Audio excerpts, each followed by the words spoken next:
जगत में बैठे नहीं किसी से काम, उनमें तो कछु अंतर ना, संत का हो चाहे राम। तो मन मरना बहुत कठिन होता है। मन मरना का मतलब होता है निर्विषय होना।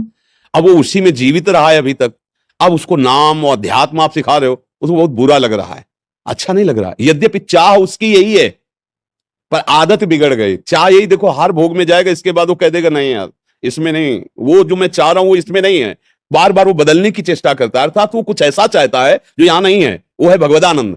पर उसको अभी तक विषयानंद की चाट लग गई है, तो भगवदानंद की बात सुनते ही वो घबरा जाता है। इसलिए अशांति पैदा करता है, घबराहट पैदा करता है, क्योंकि वो चाहता है कि तुम भजन बंद कर दो। लेकिन चुपचाप चलते रहिए, एक दिन यही मन भजन को पकड़ लेगा और तुम चाहोगे भी तो नहीं छोड़ेगा। जैसे आप चाह रहे हो ना विषय छूट जाए, नहीं छूट रहा ना, ऐसे एक दिन ये भजन पकड़ लेगा। जैसे कैसे पकड़ता है, जैसे आप अभी मानो पूरे भजनानंदी नहीं हो, लेकिन आपने 20 मिनट भजन का नियम ले लिया है, और आप सुबह नहा धो के 20 मिनट भजन में बैठे हो, उसी समय घर परिवार के लोग आपसे बात करें कोई काम, तो आपका मन ही आपको बुरा महसूस कराए, यार 20 मिनट तो हम प्रभु को देते, फिर भी उसमें आके तुम 20 मिनट बाद मिलना, ये मन राजी हो गया 20 मिनट। अब उसको अच्छा नहीं लग रहा 20 मिनट किसी से बात करना, कि देखो ऐसे हम धीरे धीरे 24 घंटे उसको भगवान में राजी कर ले, तो मन को आप फिर सिखाएंगे कि भजन छोड़ दो, तो नहीं छोड़ पाएगा।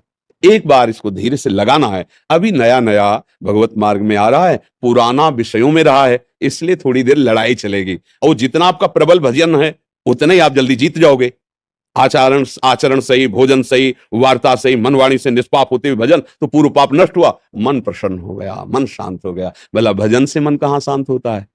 जब संशय, दुविधा, पापाचरण, पाप प्रवृत्तियां, तब हमारा मन अशांत होता है। अभी दुविधा है मन को कि पता नहीं भगवदानंद है कि नहीं। विषयानंद तो हम भोग कर वर्तमान में आनंद लेते हैं, और ये कह रहे हैं कि राधा राधा जपो आगे सुख मिलेगा, तो इसलिए वो शांत है। पर बात मान के ही तो चला जाता है, अगर मानोगे नहीं तो अनुभव तो है नहीं, फिर कैसे चलोगे? अच्छा इतना तो मानना है कि प्रभु है, प्रभु का नाम सत्य है, प्रभु की लीला सत्य है, प्रभु का रूप सत्य है, तो संतों की बात मान के चल लो, यही मन शांत हो जाएगा। देखो गोस्वामी तुलसीदास जी कहते हैं, पायो परम विश्राम राम समान प्रभु नाहि। आज परम विश्राम मिल गया, अर्थात मन निश्चल हो गया, भगवदानंद में मगन हो गया, तो घबराओ नहीं, चलो। सबको जलना होता है, प्रारंभ में विषयाकार मन भगवान में लगने में बड़ी बाधा पहुंचाता है लंबे समय तक, और अगर आप जीत गए तो परम पद के अधिकारी हो गए, और जीतेंगे तो है ही, क्योंकि हमारे पास नाम है प्रभु का, वो असत है, और ये सत्य सच्चिदानंद प्रभु का नाम